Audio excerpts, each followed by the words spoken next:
encontramos en un episodio más del programa Expresando Comunidad, un espacio dedicado a escuchar historias de mujeres que están inspirando, que están impactando para dejar el mundo mucho, mucho mejor. El día de hoy nos encontramos con Damaris. Hola Damaris, ¿cómo estás? Hola, buenas noches. Bien, bien, gracias. Gracias por la invitación.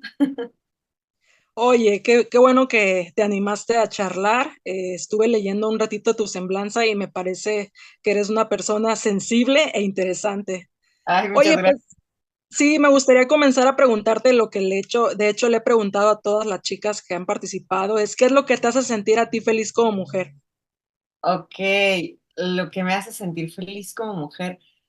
Pues de entrada, el solo hecho de ser mujer creo que tiene muchísimo, algo muy bonito, ¿no? O sea, creo que todas tenemos como ese algo que dices, para esto naciste, para esto llegaste a este mundo y para esto naciste como naciste y padre, ¿no? Que bueno, o sea, el ser mujer viene en muchísimas variantes, ¿no? Tenemos también a las compañeras mujeres trans, ¿no? Tenemos variedad, infinidad, ¿no? Entonces, lo que me encanta de ser mujer es eso. Y ahorita, en este momento de la vida, del el entorno social, si bien es cierto que todavía nos falta avanzar muchísimo, lo que genuinamente me hace feliz como mujer es justamente esa visibilización que ya estamos comenzando a tener. Un ejemplo bien claro y es algo que, híjole, cómo me gustaría que lo viviera. Mi abuela era una gran administradora, pero ¿qué pasa? Que como ella nació en la época en la que las mujeres no estudiaban, pues no tuvo la oportunidad de desarrollar esas habilidades natas que ella tenía. Entonces, comparo lo que ella vivió con lo que vivimos ahora, de que ya hay mayor visibilización, ya es como de que también becas a mujeres, que por ser mujer y por tener tantos reconocimientos de no sé cuánto, o sea, hay universidades que así lo manejan, te damos esta beca porque creemos que tienes el potencial, porque queremos verte seguir creciendo y eso es algo que a mí me hace muy feliz, que genuinamente ya la visibilización de la mujer está creciendo enormemente en nuestra sociedad en la actualidad, que de repente damos pasos para atrás con ciertas cosas, ¿no? Pero finalmente ahí estamos, nos estamos haciendo notar y poco a poco yo sé que vamos a ir mejorando para mujeres futuras, para las siguientes generaciones, ¿no? Eso es lo que me hace feliz ahorita como mujer.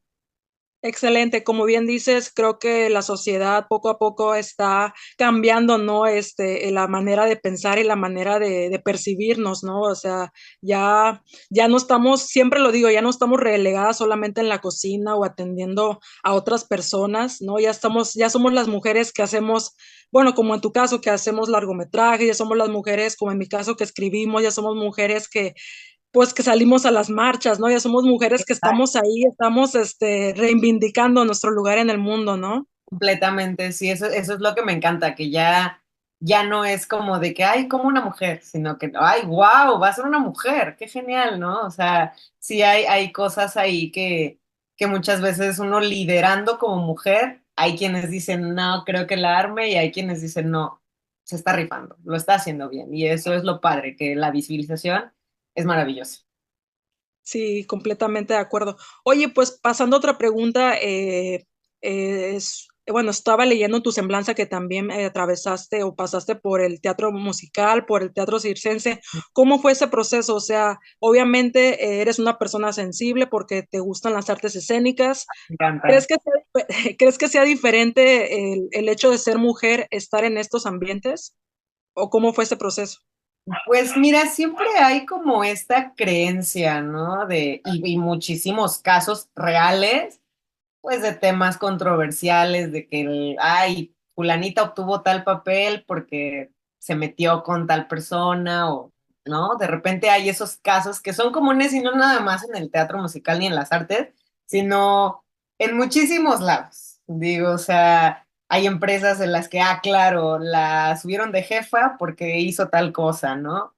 Pero en el caso del teatro musical, el tema aquí fue que yo entré a los 6 años. Yo entré por seguir a mi hermano. Entonces, yo tengo un hermano mayor y fue por seguirlo a él. Fue como de que mis papás decían, no queremos tenerlos, fue un curso de verano, mi primer acercamiento. No queremos tenerlos sin hacer nada en el verano. Elijan qué van a hacer. Están estas opciones y era como de natación, fútbol, o sea, deportes, que también me metí un poquito a los deportes, pero no fue tan relevante en mi vida. Y después dijeron, no, y está esta escuela, era nueva la escuela cuando entramos nosotros, al menos aquí en Tlaxcala, de donde soy. Dijeron, y acaban de llegar a Tlaxcala, tal escuela de teatro musical, y mi hermano y yo, ahí queremos, ¿no? Entonces, el acercamiento fue desde muy chica. El tema ahí fue que finalmente yo ahí crecí, porque yo estuve en esa escuela a los 7, 8 años que estuvo aquí en Tlaxcala. Ahorita ya la reabrieron, pero cuando yo tenía como 13 años la cerraron aquí en Tlaxcala y pues ahorita volvieron a hacer el intento hace un año y parece que están jalando otra vez, está padrísimo eso. Pero bueno, finalmente yo ahí tuve todo mi crecimiento, ¿no? Entonces, pues digamos que como mujer lo viví en diferentes etapas. En mi primera etapa, pues fue como de, ok, esto está padre. Yo, la primera obra musical fue la adaptación musical de Cenicienta, la que presenté. Yo no fui Cenicienta, ¿no? No me tocó ser la protagonista, a mí me tocó ser un ratón. Entonces, pues tengo el sueño frustrado, ¿no? Ahí de Cenicienta, pero bueno, pues ya me tocó ser por ahí un ratoncito. Y empiezas como a experimentar esa parte de, oye, esto de es que no es ser otra persona, ni siquiera sé cómo explicarlo.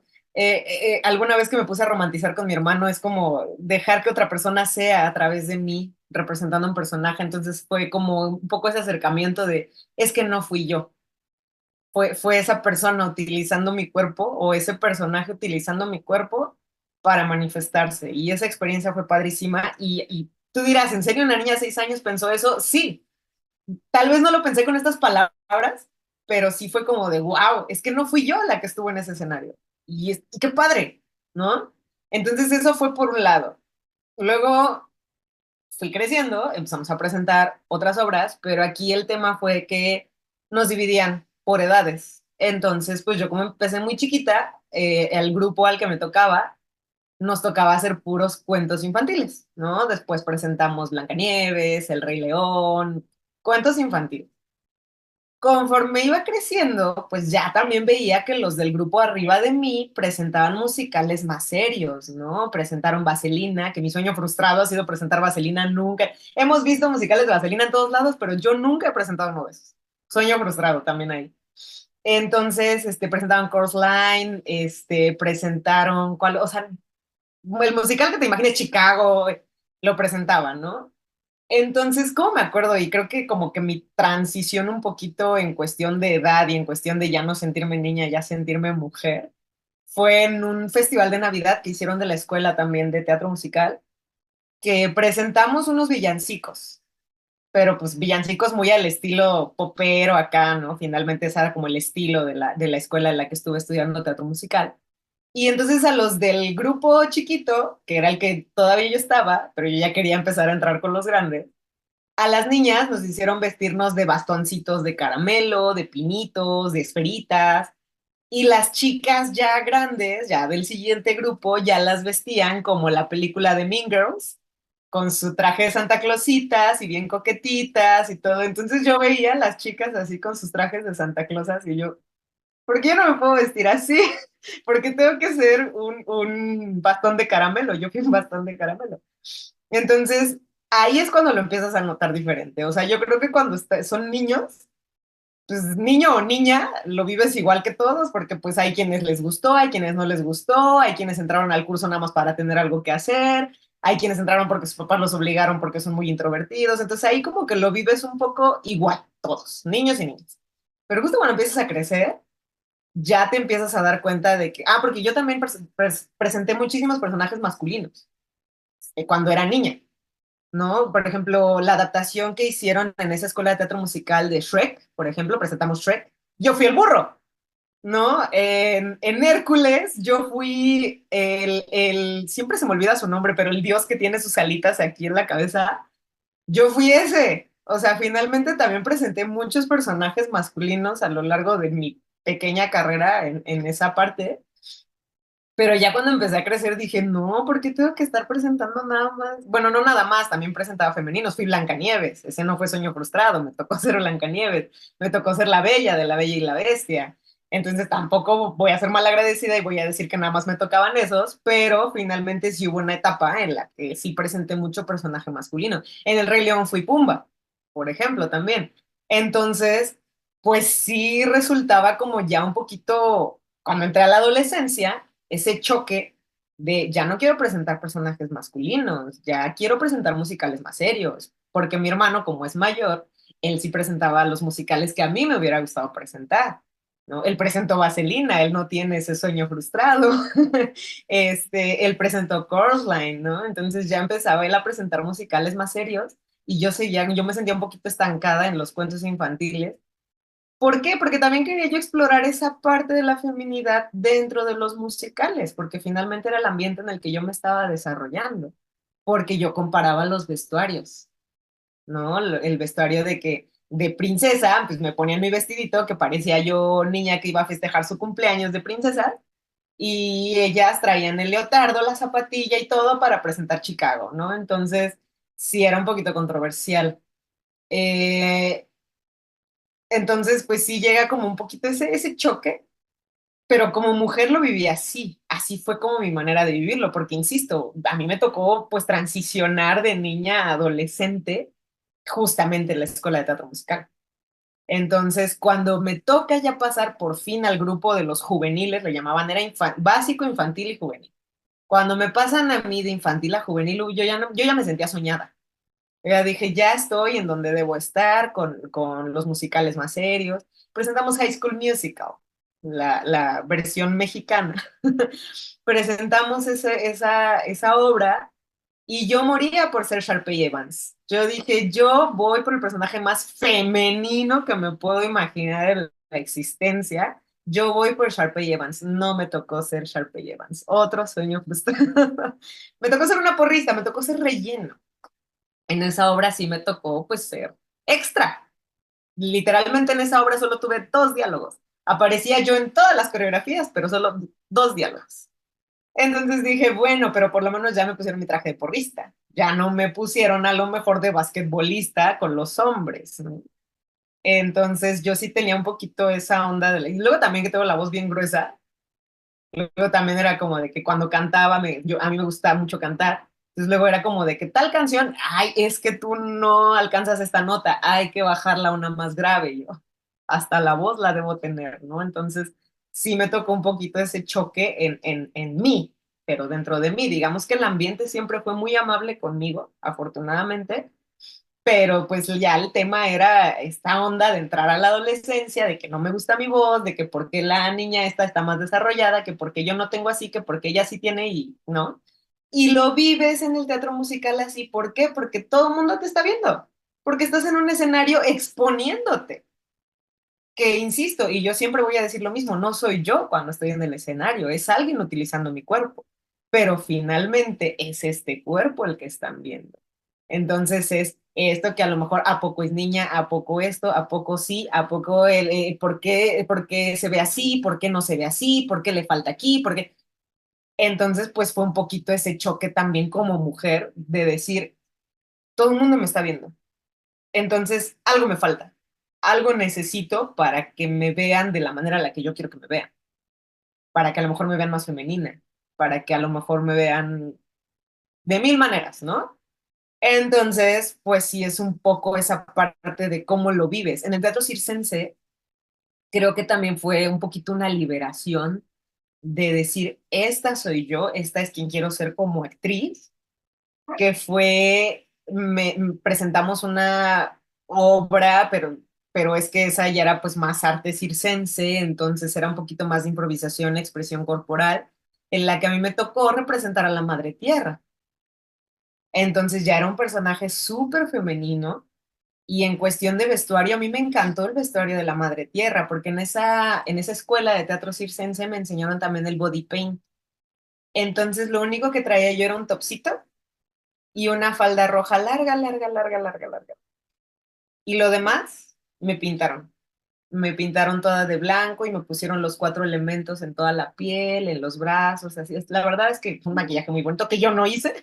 Yo hasta eso para body paint no fui muy buena, pero bueno, alguien más me maquilló en esa ocasión y la verdad es que fue padrísimo. Entonces ahí también tengo como otro choque. "Ah, ya tengo un personaje más femenino, soy la madre tierra. Y mira que me pusieron mi falda así larguísima y mira que me hicieron así. La verdad es que esa sí fue una transición de dejar el teatro musical a meterme al arte circense y ver esa imagen de mí, creo que fue una experiencia maravillosa. Después de eso, entré a otra escuela de teatro musical en la que presenté un clásico mexicano, Barrionetas. Y en ese me tocó ser una señora de vecindad.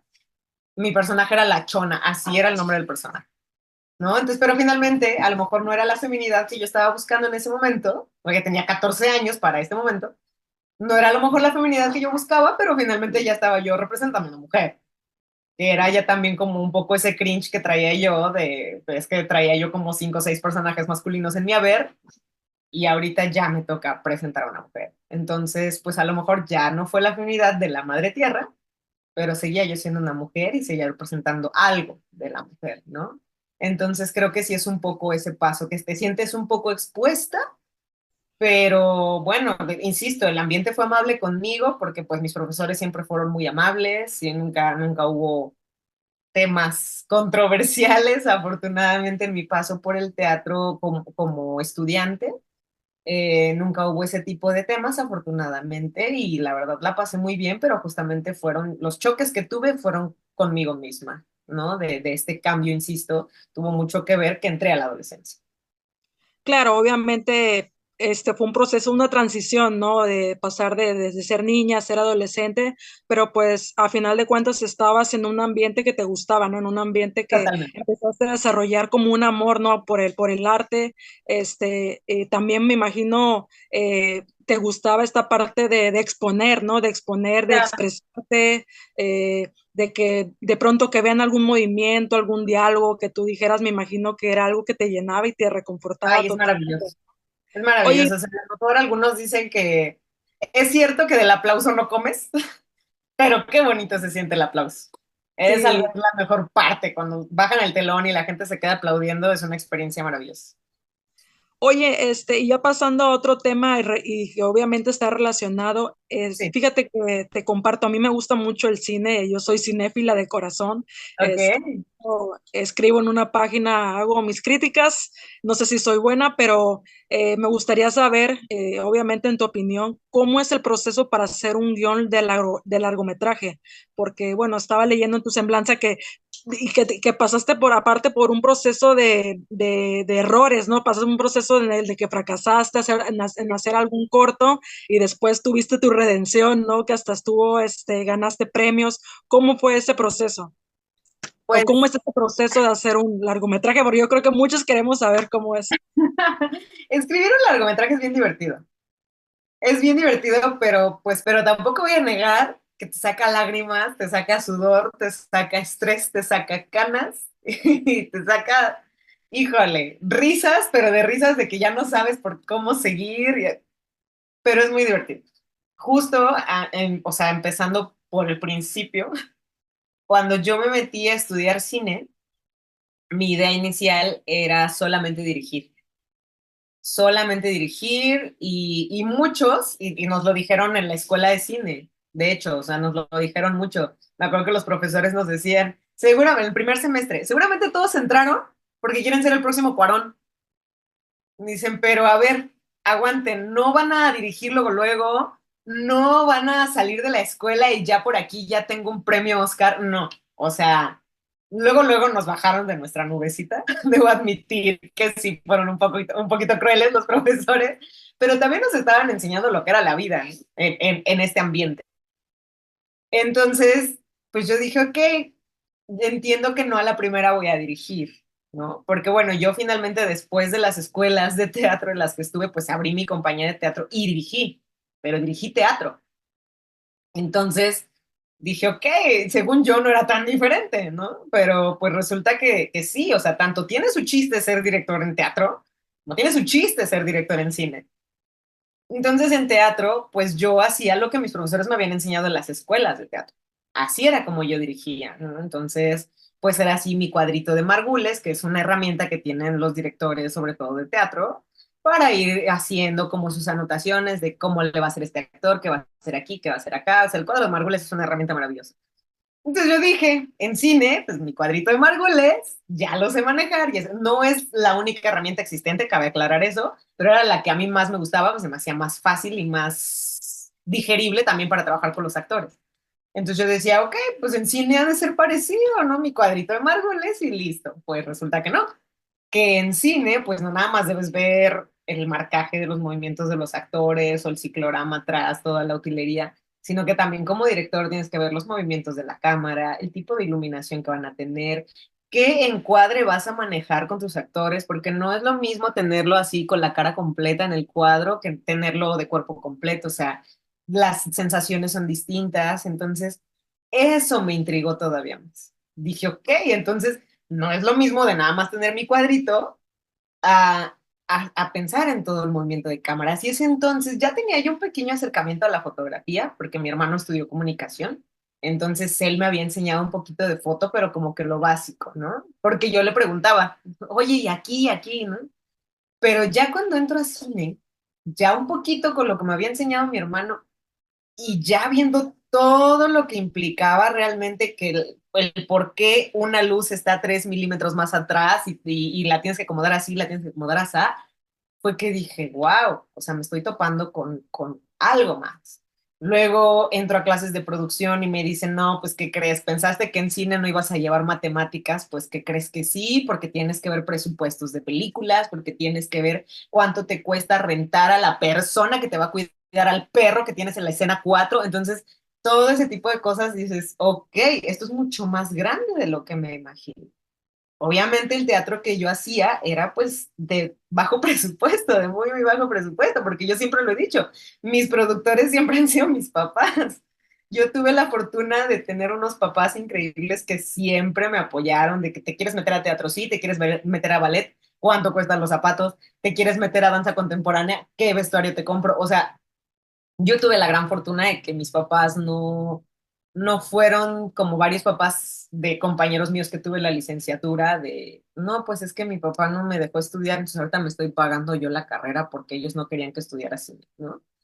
Entonces, insisto, me voy topando con todo eso y yo dije, wow, o sea, lo que yo le decía a mis papás que costaba era lo mínimo, era todo un mundo allá afuera lo que realmente estaba existiendo dentro del cine, lo que está detrás de la cámara. Digo, yo pues uno en Netflix, en Prime y demás, pues ves a la parejita viviendo feliz para siempre, pero no te das cuenta que mientras esa parejita está viviendo feliz para siempre, alguien está moviendo una lámpara, alguien está acomodando un micrófono, alguien está revisando que no hay errores de continuidad. Entonces, hay todo un mundo ahí.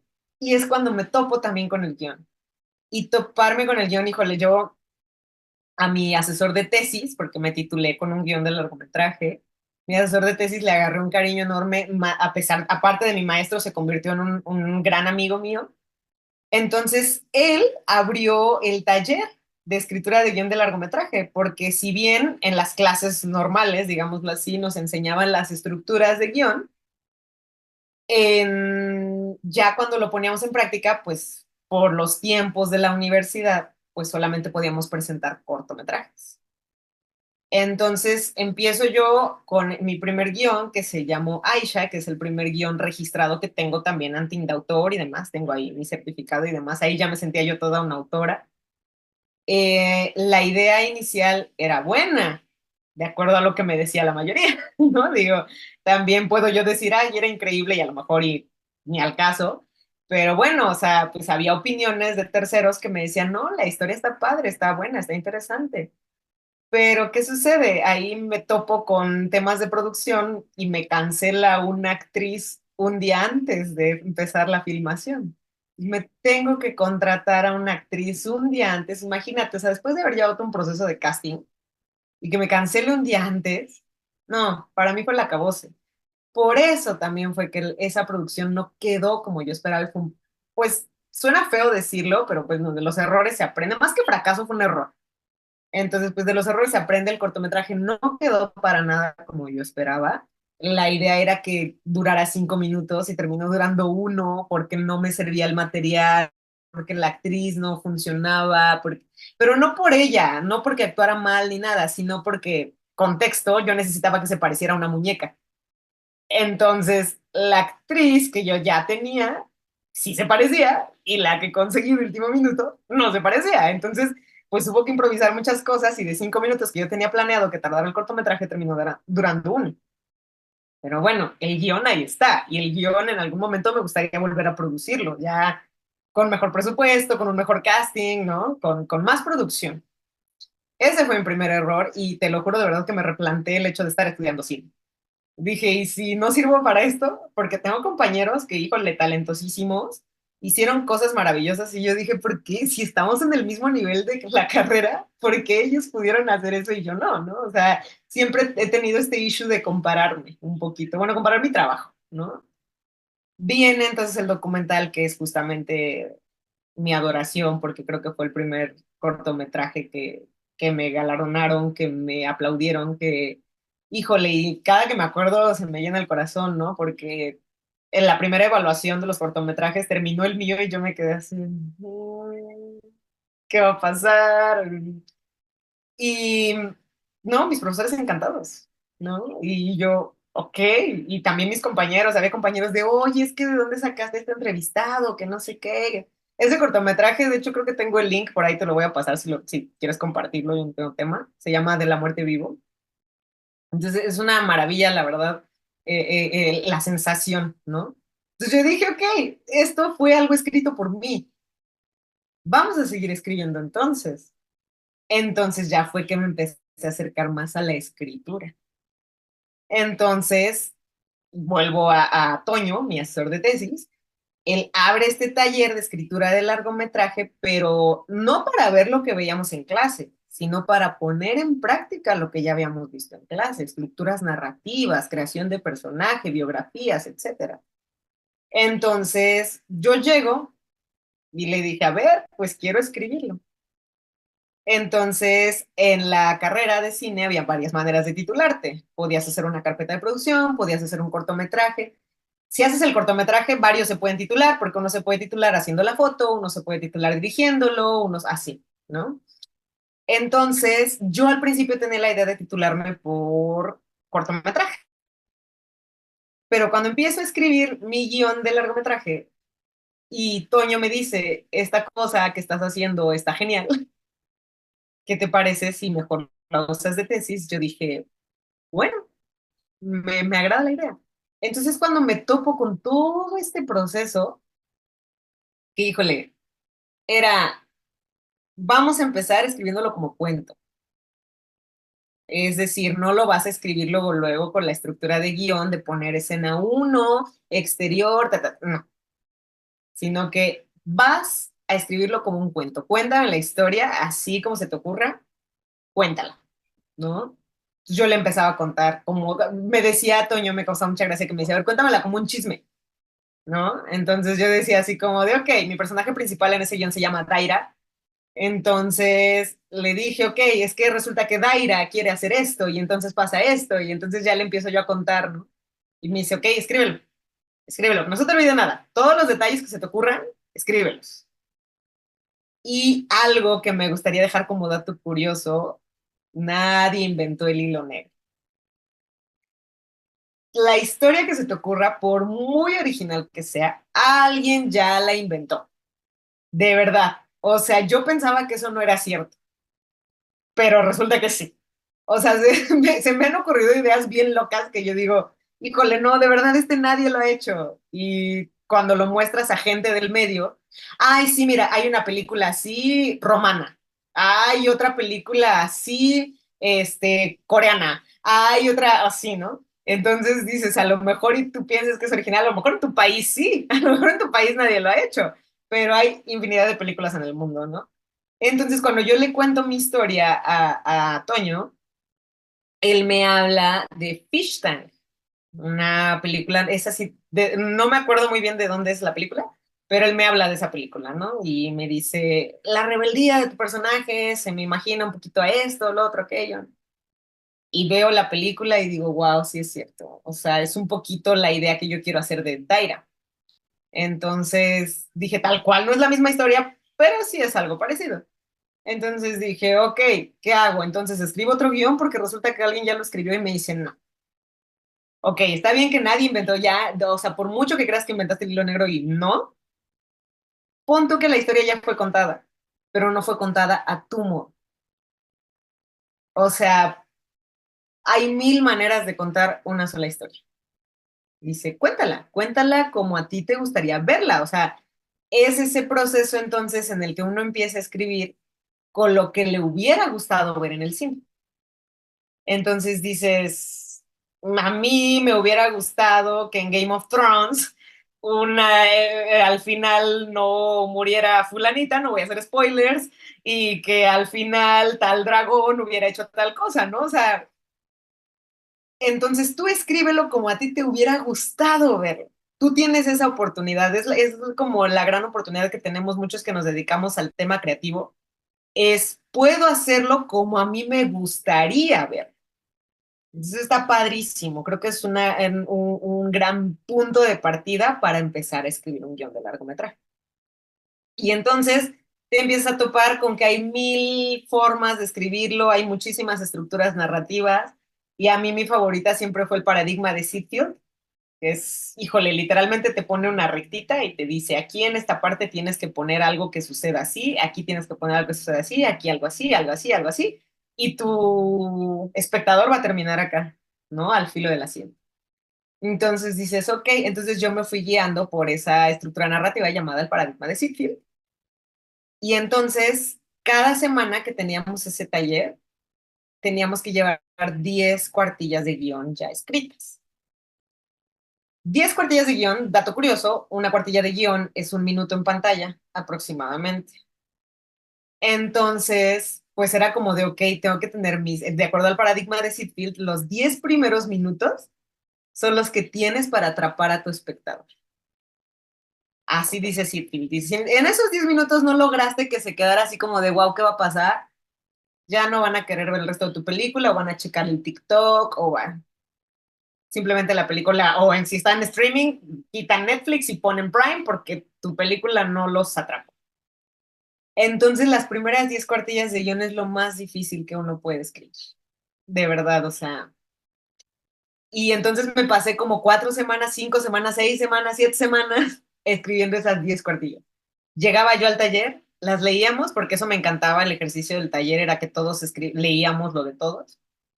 Entonces las leían y todo mundo opinaba, ¿no? Y finalmente dices, es gente que está estudiando lo mismo que yo, es gente que sabe, aparte de que eran compañeros míos, había compañeros también de semestres más arriba, mi asesor tesis, Toño, él ha escrito infinidad de películas, entonces pues era como de, estás hablando con gente que realmente sabe. Entonces me decían, oye, si tu personaje es así, si tu personaje es así, oye, si mejor haces esto, oye, y mil ideas. Y entonces te llevabas esas post-its, 1000 post-its cada reunión en tus 10 cuartillitas de guión y toda la semana trabajarlo y otra vez, ya le corregí, a ver, cheque. Ay, pero es que sabes que con esta corrección a lo mejor le queda mejor esto, a lo mejor le queda mejor el otro. Y aquí otro dato es que un guión nunca se termina de escribir, porque empiezas a escribirlo.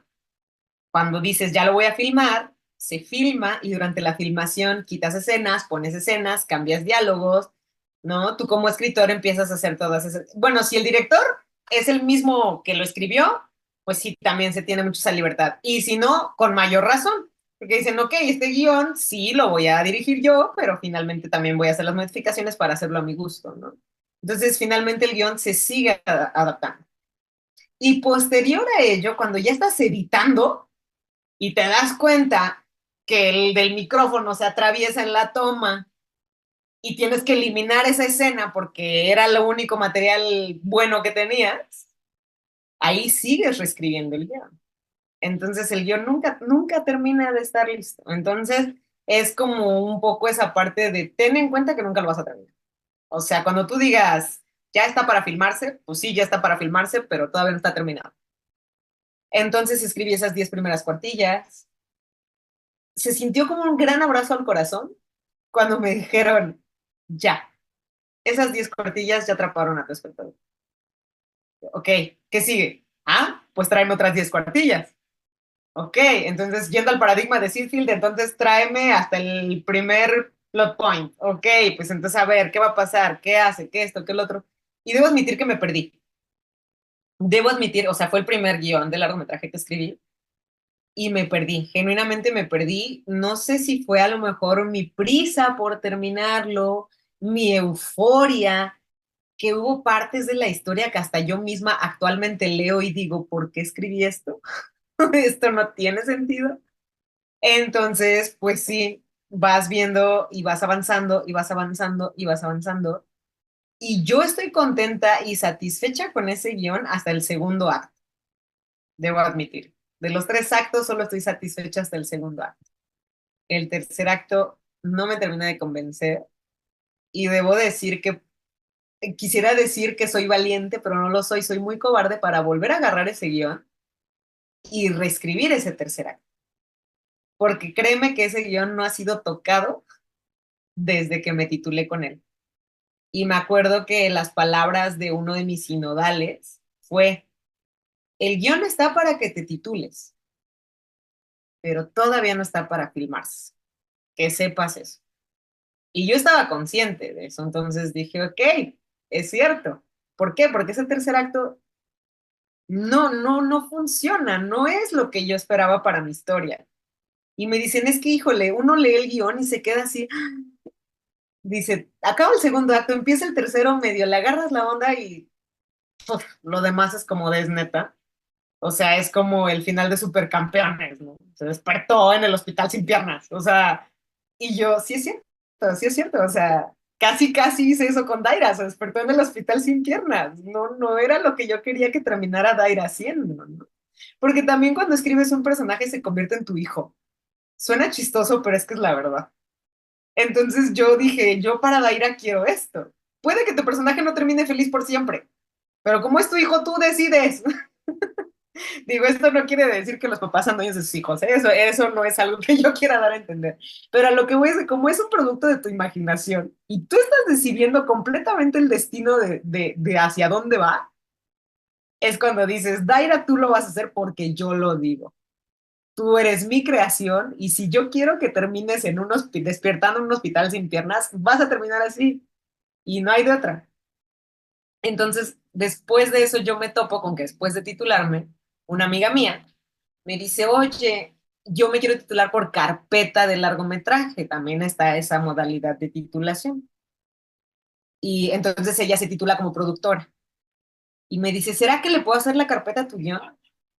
Y yo le dije, ¿sabes qué? No me he sentado a reescribirlo, pero si te sirve para titularte como me sirvió a mí para titularme, adelante. Y ella le hace y me dice, oye, pero me das chance de adaptarlo. Hazle lo que quieras. O sea, siempre y cuando sea para titularte, adelante. Le tuve que firmar también por ahí porque también está registrado en Tindautor ese guión.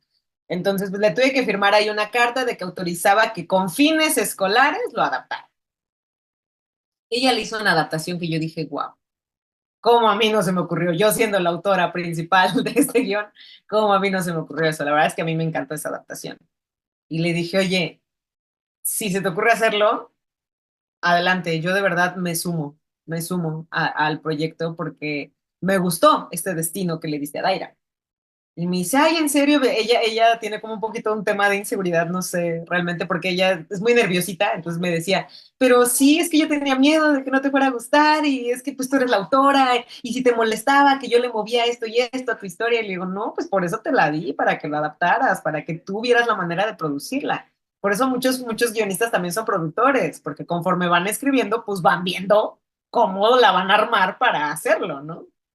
Y me dice, ay, bueno, pues qué bueno que te gustó, ¿no? Y pues ya, ella le hizo la carpeta, bastante buena la carpeta, la verdad, y con esa adaptación, la verdad es que a mí me gustó. Entonces yo dije, ok, pues igual y puedo hacer ahí por ahí una colaboración con esta amiga y pues de pronto ya escribir bien ese último acto que es el que yo sigo, mira, dándome de topes. Pero finalmente también he sido muy cobarde. He escrito otros guiones que la verdad me han gustado, pero ese sí, no sé por qué le tengo tanto recelo a tocarlo otra vez y volverle a modificar. Yo creo que en algún momento igual de mi vida lo voy a hacer. Un amigo mío muy sabio me dijo, él también es guionista y productor, él me dijo, es que sabes que tú te estás obligando a corregir ese guión, dice, y obligada no vas a lograr nada. Ponte a escribir otras cosas, tienes otras ideas, desarrollalas. Y ya una vez que tú de verdad te sientas lista para volver a tocar la historia de Daira, lo harás. Pero por obligación, por obligación. Dice, aparte nadie te está correteando para que termines ese. Entonces, el proceso es bien divertido porque terminas con 1000 post-its pegados en tu pared, terminas con carteles, con notas. A mí me encanta que al menos en mi recámara de la universidad tenía yo un pizarrón enorme en mi pared. Entonces, la pared estaba llena así de mis anotaciones, de hojas del guión pegadas, así como de tachadas. O sea, de verdad, el proceso es maravilloso, muy cansado, muy divertido, pero sí es muy estresante también. Digo, creo que mis ojeras crecieron al 20% cuando estaba yo escribiendo la tesis. Oye, pues sí, es una historia muy interesante, como dices, y ya lo había escuchado de otros escritores y de otros directores que también tiene mucho que ver con con las historias personales que tú tengas, ¿no? La influencia, o sea, porque a lo que voy es que la cotidianidad también influye en ti, ¿no? En las ideas, también cómo va cambiando la sociedad, por ejemplo, los temas que antes eran tabúes, ahora se tocan Claro, en las películas, por ejemplo, esta parte de visibilizar pues el papel de las mujeres, visibilizar, por ejemplo, las personas de raza negra, o sea, claro. visibilizar a lo mejor aspectos que antes no se tenían en cuenta. Oye, otro aspecto que estaba leyendo de tu semblanza que me gustó mucho es que para titularte también realizaste una campaña en la que se denigraba, ¿no? El lenguaje coloquial de las mujeres. ¿Puedes platicar un poquito de eso? Esa fue mi tesis de la maestría. Ah, de la maestría para maestra en publicidad, ¿verdad? La tesis de guión fue para titularme de licenciatura en cine. Tuve la oportunidad de estudiarme una maestría y me metí a la publicidad, que finalmente también es un área bastante creativa. Y ahí de la maestría en publicidad, bueno, me terminé titulando por promedio, pero pues la tesis la empecé a escribir pensando que no iba yo a alcanzar el promedio. Y me titulé justamente, bueno, me quería titular con esa tesis de justamente que habla del lenguaje coloquial, ¿no? De esta, pues sí, de esta visibilización negativa que tiene la mujer en el lenguaje coloquial. Esta idea surge porque nuestra asesora de tesis, de mi pequeña generación de 3 personas, yo así le llamo porque de mi grupo final ya nada más fuimos 3, Paquito y Alonso, que se convirtieron en mis hermanos. Ellos fueron mis compañeros de maestría. Yo era la única mujer justo de ese pequeño grupo. Y nuestra asesora de tesis nos dijo, o sea, eran tesis separadas, pero pues las trabajábamos así como de opinar de los otros, las trabajábamos como en equipo un poco, pero finalmente cada quien tenía su tema. Entonces, la propuesta de nuestra asesora de tesis era ocupar unos de estos ODS para darnos una idea de qué podíamos hacer para la tesis. Entonces, no recuerdo el número del ODS, la verdad no me acuerdo muy bien, pero justamente habla de la igualdad de género, este ODS, no recuerdo el número, insisto, pero habla de eso. Entonces yo dije, ok, ¿cómo mezclar este ODS con la publicidad?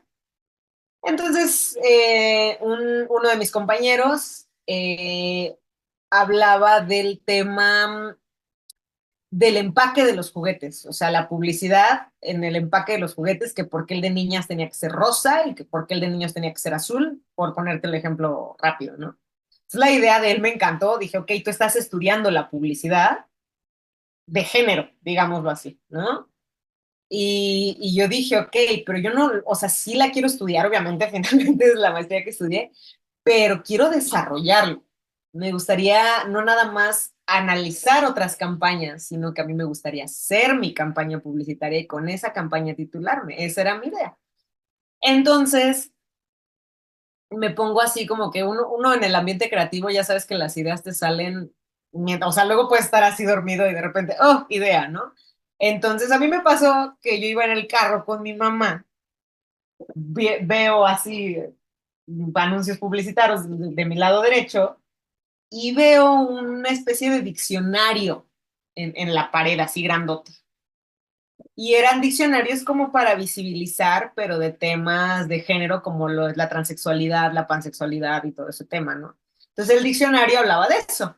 Decía homofobia, definición de homofobia, esta aberración que tiene una persona, ¿no? Y ya te sacaba la definición. Y yo dije, oye, está interesante esa manera de visibilizar el tema de género, ¿no? Y yo dije, está interesante, a lo mejor puedo sacar yo una idea de esto. Y después de ver ese anuncio publicitario, que es de una organización sin fines de lucro, no me acuerdo el nombre de la organización ahora, dije, ¿de qué manera yo puedo visibilizar a la mujer a través de la publicidad? Porque ya hay muchísimos anuncios que visibilizan maravillosamente a la publicidad. Hubo este anuncio de no me acuerdo de qué año, pero fue cuando las Olimpiadas, cuando Ana Gabriela Guevara, dime que corro como niña. ¿Por qué? Porque antes de, ay, pareces niña. Y eso era una ofensa. Golpeas como niña. Y eso es una ofensa. Entonces, esta campaña que hubo por Ana Gabriela Guevara de dime que corro como niña fue una maravilla, ¿no? Entonces, viendo esa publicidad, así maquila mi cerebro. Genuinamente así maquila. Por un anuncio que vi, empecé a acordarme de la campaña de Ana Gabriela y empecé. Entonces dije, a ver, ¿por qué chinga tu madre? ¿Por qué no chinga tu padre? ¿Por qué hijo de puta? ¿Por qué no hijo de puto? O sea, ¿por qué a fuerza hay que irse contra la mujer, no? O cuando voy manejando me pasa mucho, sí me ha pasado, o sea, genuinamente me ha pasado, que, ay, tenías que ser vieja cuando voy manejando, ¿no? Entonces, es como de, hermano, yo estoy en mi carril, ¿no? Porque sí, no voy a decir que soy la conductora perfecta, pero también reconozco cuando me equivoco y cuando otros conductores se equivocan, ¿no? Entonces, sí me ha pasado justamente que me gritan, ¿no? Tenías que ser vieja, ¿no? O me han pendejeado también infinidad de veces cuando voy al volante y con la excusa de que porque soy mujer manejo mal, ¿no? Esa es como la excusa. Algo que sí cumplo con el cliché es que no me sé estacionar, pero eso es otro tema, ¿no? Entonces, pues sí, justamente yo empecé a ver como todo eso. Dije, a ver, ¿cómo que ser mujer es una ofensa? ¿Por qué? La frase esta, ¿no? De vieja el último, ¿no? Porque vieja, porque no viejo. O te refieres a que es una mujer de edad avanzada, pero si es de edad avanzada, ¿por qué tiene que ser vieja y no viejo? Pues tanto hombres viejitos como mujeres viejitas son lentos, ¿no? O sea, ¿por qué necesariamente tiene que ser vieja? ¿No? Entonces, todo ese tipo de cosas los empecé a analizar y dije, creo que ya vi de qué puede ir mi tesis. Pero dije, ok, acabo de encontrar una problemática social, que es justamente lo denigrante que puede ser el lenguaje coloquial hacia la mujer. Pero y luego, ¿cómo lo voy a aplicar? Ajá, y la publicidad en dónde entra en todo este merequeteo. Y entonces digo, ok, hagamos una campaña. Si Ana Gabriela Guevara ya sacaron la campaña de Dime que corro como niña, pues vamos entonces a hacer una campaña que haga la visibilización de que ser mujer no es una ofensa. Y entonces así se llamó el título de la campaña. Ser mujer no es una ofensa, ¿no? Entonces empiezo yo a ver de dónde salen, empiezo a encontrarme textos de libros de la SEP, que es el típico de que la mujer a la casa, el hombre al trabajo, y entonces, si como niño te gusta cocinar, pareces niña. Si como niño te gusta bailar, pareces niña. Si como niño quieres jugar con un bebé, pareces niña. Y es una ofensa. Es ofensivísimo que parezcas niña. Y es por eso que tantas mujeres trans han vivido ocultas tanto tiempo, tantos homosexuales han vivido ocultos tanto tiempo, porque no quieren parecer niñas ante esta sociedad que el parecer niña lo toma como una ofensa. Entonces es cuando yo empiezo con el proyecto de la campaña Ser mujer no es una ofensa, que es una campaña que desafortunadamente no he podido aplicar, pero sí me gustaría, ¿no? Por eso no voy a hablar de cómo la voy a llevar a cabo, porque es una idea que todavía está ahí cocinándose, pero finalmente pues es una campaña que quiero desarrollar justamente para visibilizar esta parte. ¿Por qué? Porque mira, yo no tengo nada en contra de que utilicen esto de amigues, todes. Yo no lo uso. Te soy honesta, yo no lo uso. Porque ya estoy muy acostumbrada, no porque vaya en contra, no porque, sino que ya estoy muy acostumbrada a hablar de cierta manera, ¿no? Entonces, por eso no lo uso. Pero creo yo que el lenguaje inclusivo va más allá que el cambio de una vocal, ¿no? O sea, a mí me gustaría también que no nada más sea inclusivo por género, sino que también sea inclusivo porque te enseñan a hablar por señas o porque te enseñen a leer el braille, ¿no? Yo creo que puede ir más allá ese lenguaje inclusivo. O sea, puede ser inclusivo con género, pero también puede ser inclusivo con personas de capacidades diferentes. Y también no nada más este tema del hablar en plural, sino también este tema de por qué un género tiene que ser considerado una ofensa. Y bueno, hay un monólogo a mí me encanta ver stand-up, entonces soy súper fan de Franco Escamilla, y me encanta que hay un monólogo en el que él habla de una ofensa de su mamá. Su mamá obviamente no le dice chinga tu madre. Su mamá le dice hijo de tu puto padre, hijo de tal, ¿no? Pero refiriéndose al papá, ¿no? Entonces me acuerdo que yo también, mientras estaba yo desarrollando esa tesis, estoy viendo un monólogo de Franco Escamilla y digo, oye, sí es cierto, es que es total. ¿Cómo puede? O sea, sé que no soy la única que lo ha pensado, ¿no? Porque insisto, pues digo, Franco Escamilla ya lo dijo y él cuántos seguidores tiene, ya cuántas personas lo han visto hablar así, ¿no? Pero sí me resultaba algo bastante curioso y por eso decidí desarrollar la campaña Ser mujer no es una ofensa.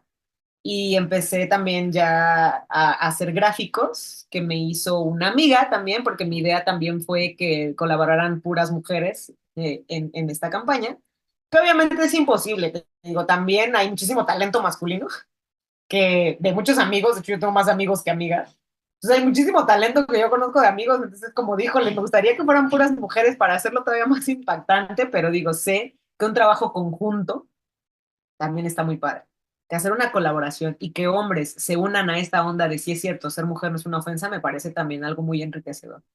Entonces, pues sí, es una campaña que quiero seguir desarrollando, que quiero aplicar, que me gustaría que llegara a muchísimas partes, digo, que sea visible esta campaña que creo yo que trata un tema bastante importante y bastante serio dentro de todo este desarrollo y este crecimiento que ha tenido la mujer en la sociedad actual. Pues suena bastante interesante. Creo que me llegó el título de la campaña Ser mujer no es una ofensa porque como con todo lo que contaste, pues hemos vivido en un mundo de estereotipos, ¿no? De Sí, estereotipos, de catalogar a la mujer siempre haciéndola menos, siempre minimizando, ¿no? Las cosas que hacemos, siempre como que siendo un referente de todo lo que está mal, siendo un referente de esta inferioridad, ¿no? Que de pronto claro, los hombres, pues, o el machismo, no tanto los hombres, porque también hay mujeres machistas en general, ¿no? Este sistema patriarcal que, pues, durante muchas décadas, nos ha como estigmatizado, ¿no? Hace rato mencionabas el objetivo de desarrollo sostenible, me parece que es el número 5, es ah, el 5. ujú, Ajá, y fíjate, otro tema que me gustó que tocaste fue lo de ser inclusivos e inclusivas. Yo, por ejemplo, hace tiempo pensaba, ¿por qué no los restaurantes tienen en su menú que sea para personas invidentes? O sea, un menú donde se pueda leer el braille, ¿no? Es el de los invidentes. Ese sería, o sea, porque de pronto como que no enfocamos estos temas a cosas que sí son importantes, porque yo también coincido de que yo, por ejemplo, tampoco digo todes, yo prefiero decir todos y todas porque al decir todes estás invisibilizando otra vez a la mujer. O sea, claro. nos están otra vez invisibilizando. Una vez alguien me dijo, es que con esa letra otra vez nos están invisibilizando, entonces es mejor simplemente decir todas y todos y ya iban incluidas Claro, todos y todas, ¿no? claro. Oye, ya pues para finalizar esta charla tan interesante, me tienes así como dijeras tú los 10 minutos de la película, así me tienes toda emocionada con, con un montón de emociones encontradas. Ya un mensaje final que te gustaría darle a las mujeres que nos están, bueno, que nos van a ver en este video, un mensaje para motivarlas, para echarle ganas. Pues, híjole, la verdad es que siempre creo que es una gran responsabilidad lanzar un mensaje, ¿no? Em, pues yo solamente diría, sí se puede, ¿no? Creo que sí se puede. Hay muchas veces en las que, digo, también me ha tocado ver mujeres que dicen, ay, es que ya para qué hacemos las marchas, o ya para qué, o yo me defiendo sin irme a marchar, yo me defiendo sin pedir que tal cosa, ¿no? Yo creo que esta pues lucha social es por todas, por todos, porque digo también los hombres se ven afectados, o sea, hay algo que a mí me llama mucho la atención. En la última marcha a la que fui, me acompañó mi novio, porque pues ya sabemos que estas marchas se ponen a veces peligrosas, ¿no? Entonces él me dice, no, yo te acompaño. Y me dice, no, o sea, sí me da cosita, ¿no? Y yo también le iba yo a pedir que me acompañara también, o sea, fue como de, sí, acompáñame, o sea, digo, tampoco me encantaría ir sola. Entonces, que en otras marchas he ido sola, déjame decirte, pero como habían estado las de años anteriores, híjole, no, yo sí dije, no, no me gustaría ir sola. Entonces le pedí que me acompañara y él dijo, sí, claro, yo también pensaba acompañarte. Em, y sucedió algo muy curioso. Yo llevé mi cámara, te digo que yo cada año tomo fotos de la marcha, me parece un experimento y una actividad muy bonita porque hay gente que te posa, hay gente que hasta te pide, oye, tómame la foto, por favor, y es maravilloso, ¿no? Pero lo que me llamó mucho la atención es que yo no marché como tal, sino que aquí en Tlaxcala se reunieron en un lugar que se llama la Antigua Hasta Bandera y de ahí marcharon a lo que es nuestro centro histórico. Yo me quedé en el centro histórico. Yo dije, aquí voy a esperar porque finalmente aquí es donde va todo el movimiento. Entonces, conforme iba llegando la marcha al centro histórico, abrió un grupo de mujeres, se me olvidó, en bloque negro le llaman, ya me acordé. Y ellas se acercaron, o sea, ellas abrieron la marcha y yo me acerqué con la cámara y se acerca, o sea, pues, aparte de mí, miles de fotógrafos más, pero ellas especificaron, no queremos hombres fotógrafos, mujeres nada más. No queremos hombres, mujeres nada más. O sea, y lo dijeron como a manera de advertencia, ¿no? Entonces mi novio dijo, mira, toma tus fotos, a ti no te van a hacer nada, mejor yo me hago a un lado, no me voy a alejar de ti, se quedó como a 2, 3 metros de mí, mientras yo tomaba mis fotos y a mí efectivamente no me hicieron nada. Por ahí empezaron a empujar y a hacerle algo ahí a los hombres que veían que tomaban fotos, como diciendo, ya te advertimos que queremos mujeres. En esa parte, yo como mujer te digo, no es una lucha de un género contra otro, es vamos a apoyar a que la mujer sea visible, seas hombre o seas mujer, o seas también género no binario. No importa el género con el que tú te identifiques, esta lucha es de que el género femenino sea reconocido, sea respetado, sea valorado. Pero no se trata de que yo por ser mujer me voy a ir contra ti, hombre. Eso creo que es algo que muchas feministas no terminamos de entender. Bueno, no terminan de entender porque yo como feminista, genuinamente creo que es algo que yo entiendo, que está bien que sea una lucha a favor de las mujeres, pero no tenemos por qué ir en contra de los hombres. El hombre no es nuestro enemigo, ¿no? O sea, también el hombre tuvo que ver en algo, en esta ecuación llamada vida, ¿no? Entonces, ese es mi mensaje. Sí se puede, pero no se puede uno solito. Somos una comunidad.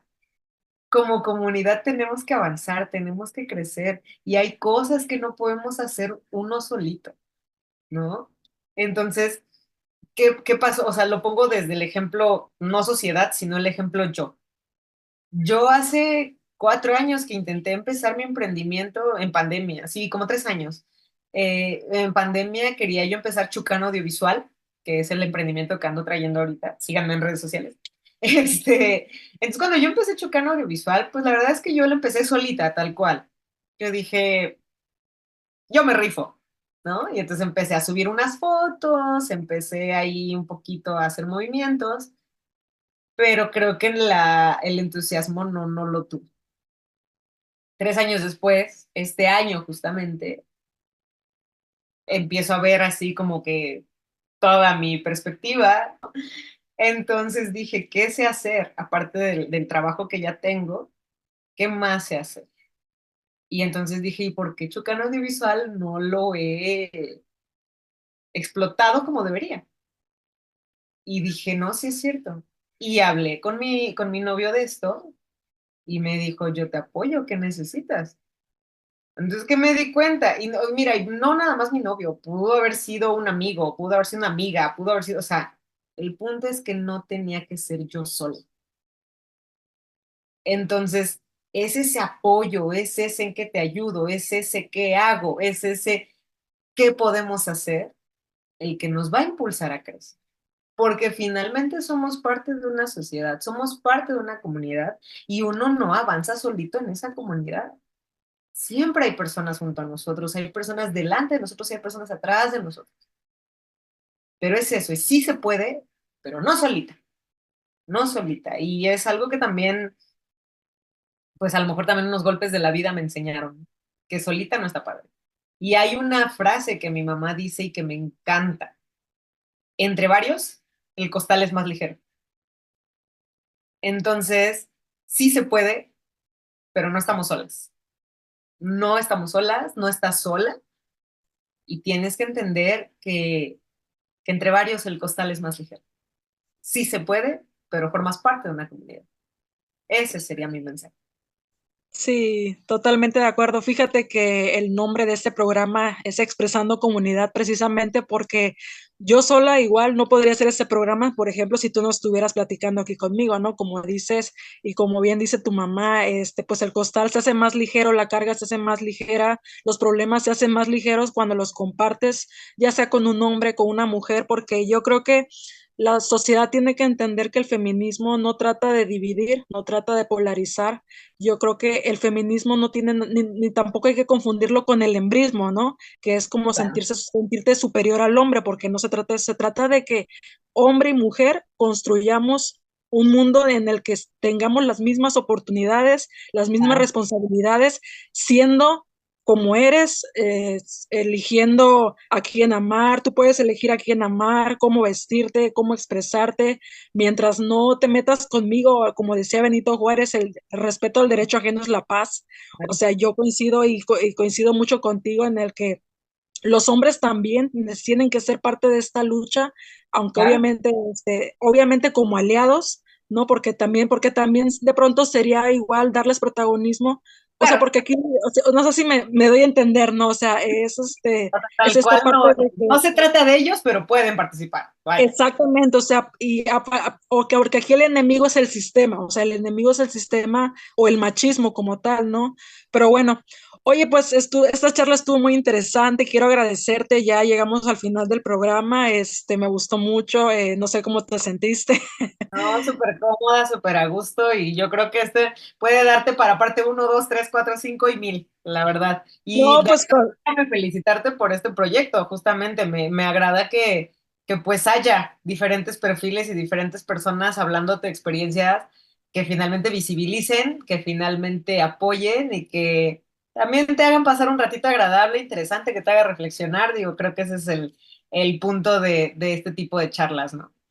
fíjate que todos los perfiles o todas las personas con las que he hablado son totalmente diferentes y eso es lo que me gusta, que haya versatilidad en este programa, que las personas que nos escuchen se sientan identificadas, a lo mejor si no es con este programa va a ser con otro o a lo mejor sí con este programa, pero la idea es construir algo bonito juntas y no sé, y seguir haciendo esta colectividad entre mujeres y obviamente invitar a los hombres a que se sumen también, ¿no? A este tipo de actividades. Oye, pues te agradezco la charla y pues cuando quieras aquí estamos. No, sí, también yo fascinada en compartir y gracias por la invitación. Y a ti que llegaste hasta aquí, gracias. Espero te haya gustado esta charla y nos vemos hasta la próxima. Hasta luego.